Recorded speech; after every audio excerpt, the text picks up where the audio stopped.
kung sabihin kong hindi lahat ng lumalapit sa Diyos ay hinahanap ang Diyos? Isipin mo ito. Kapag ang isang tao ay lumapit sa Diyos dahil sa kahirapan, ano ang mangyayari kapag nawala na ang kanyang kahirapan? Kapag lumapit siya dahil sa sakit, ano ang mangyayari kapag gumaling na siya? Kapag lumapit siya dahil wala na siyang matakbuhan, ano ang mangyayari kapag bumalik na ang kanyang lakas at tagumpay? Dito nasusubok ang tunay na dahilan ng paglapit. Hindi masama ang lumapit sa Diyos dahil sa paghihirap. Maraming beses na ginagamit ng Diyos ang mga pagsubok upang gisingin ang tao. Ang paghihirap ay parang isang alarmang nagpapaalala na hindi sapat ang mundong ito upang punan ang puso ng tao. Ngunit tandaan natin ito.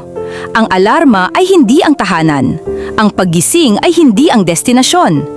Sapagkat ang layunin ng Diyos ay hindi lamang ang ilayo ka sa iyong problema. Ang layunin niya ay ilapit ka sa kanyang sarili.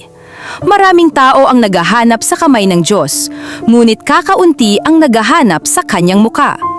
Marami ang humihingi ng pagpapala, ngunit iilan ang tunay na nananabik sa presensya. Ito ang dahilan kung bakit sinabi ng Salmo, kung paanong ang usa ay nananabik sa mga batis ng tubig, gayon nananabik ang aking kaluluwa sa iyo, O Diyos. Hindi niya sinabi, nananabik ako sa iyong mga himala. Hindi niya sinabi, nananabik ako sa iyong mga pagpapala. Ang sabi niya ay, nananabik ako sa iyo.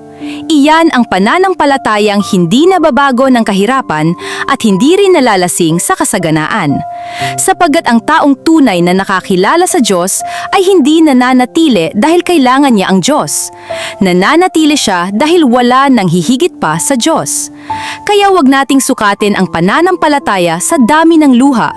Huwag nating sukatin ang katapatan sa laki ng sakripisyo. At huwag nating isipin na ang paghihirap lamang ang tanda ng pagiging malapit sa Panginoon. Sapagkat darating ang araw na aalisin ng Diyos ang lahat ng dahilan ng iyong pag-iyak.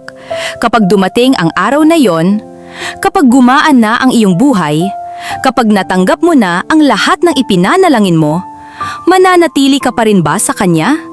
Sapagkat ang tunay na pananampalataya ay hindi nagsisimula sa problema, at lalong hindi ito nagtatapos kapag nawala ang problema. Ang tunay na pananampalataya ay nananatili dahil ang puso ay hindi na naghahanap ng ibang bagay.